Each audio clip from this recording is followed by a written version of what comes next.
Hi everybody, it's Owen from farfaraway.org. Myself and Harry are just going to do a quick battle report here. So we're about to kick off. We're playing the destruction scenario from SR 2011. There's Harry. Say hi, Harry. Hello. And so I'll get Harry to run through what's in his army. So as you can see, he's got a beautifully painted Scorn army. Cheers.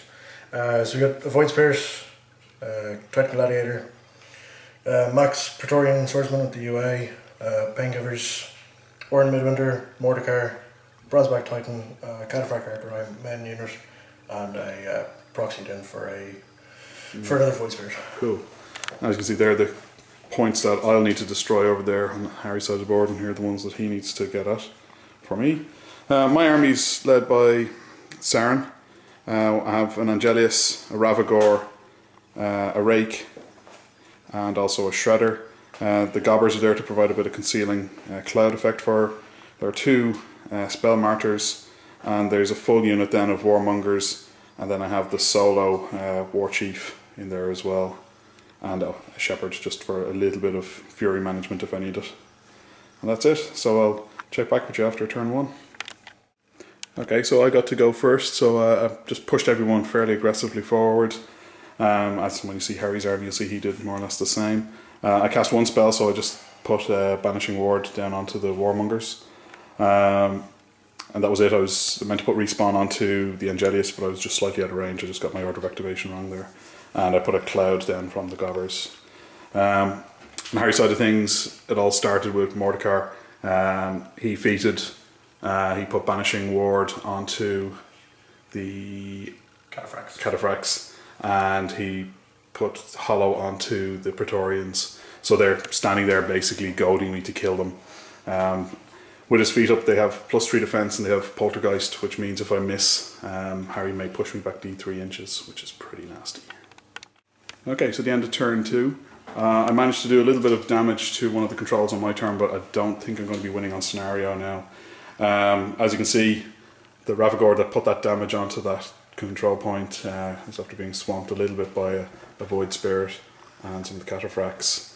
Saeryn didn't feat, which still don't think it was a mistake. I think she's going to be feating this turn. I shuffled everything across, and the Praetorians ran across into those Warmongers, and the other Void Spirit charged in here, but luckily whiffed his damage dice completely. As you can see, Harry's army is after pushing up very aggressively in the centre. So let's see how the next turn pans out. Okay, so bottom of turn 3, and well, things are going okay, but for both sides, unfortunately. So I'll talk you through what I did. I feated. I forgot to leave enough fury to heal up this guy, so he didn't do a whole lot other than move, so the Ravagore just moved across. However, the big action happened with the Rake. He jumped into a centre of the Praetorians, and Blightbringer was cast on him, so that killed 4 of them. I think 2 made tough checks because of the hollow spell that's on them. The Angelius blasted forward towards Mordikaar, did think about 8 boxes of damage, and then another 8 were transferred away. The Void Spirit that was up here was killed by the Warmonger War Chief, and then he proceeded to get a bit berserk and killed another couple of things. The Warmongers killed a few of the Praetorians, but Harry brought back 3 of them using, what's the name of that spell? Revive. Using Revive, so 3 more came back. Over here, the Cataphracts just kind of shuffled around. One of them took a shot at the Shepherd, so the Shepherd's gone. And I think that's about it for the major action. As you can see, Harry's beasts have shuffled around a little bit, so now that I'm no longer immune to melee attacks, there could be a world of hurt coming. Okay. I just realised doing the video after Harry's turn gives me a great opportunity to plan my turns without him knowing, except he knows now that I've said it, and I do it every turn.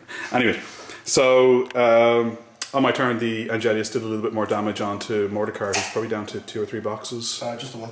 Just the one box. But as you see, he has a lot of fury there. Now he only has 1 transfer target for the coming turn, which is the Bronzeback. So if I could take the Bronzeback out, that'd be really nice. One thing that happened on my turns, I kind of pinged away at some of the Praetorians, but Harry brought back a few of them. You can see one of them was been brought back right into base contact with Saeryn. Used Blightbringer to clear the Cataphracts, which is quite nice, so they're now out of the way. The Angelius on Harry's turn took a lot of damage. so I'm going to have to do a bit of healing if it's going to do anything. Similarly, the Rake has quite a bit of damage, and my Ravagor's damage from previously, so there's a lot of damage on my beasts. The Shredder is still nice and happy and healthy, but he may not be by the end of Harry's next turn. Okay, let's see how things pan out. Okay, it's all over. The Angelius managed to squish Mordikaar.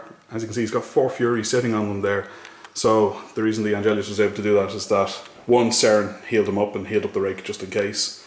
But as she'd healed the Ravagor the turn before, it walked up into the Bronze back and just managed to do enough damage to take it out. And that was the only viable transfer target for Mordikaar.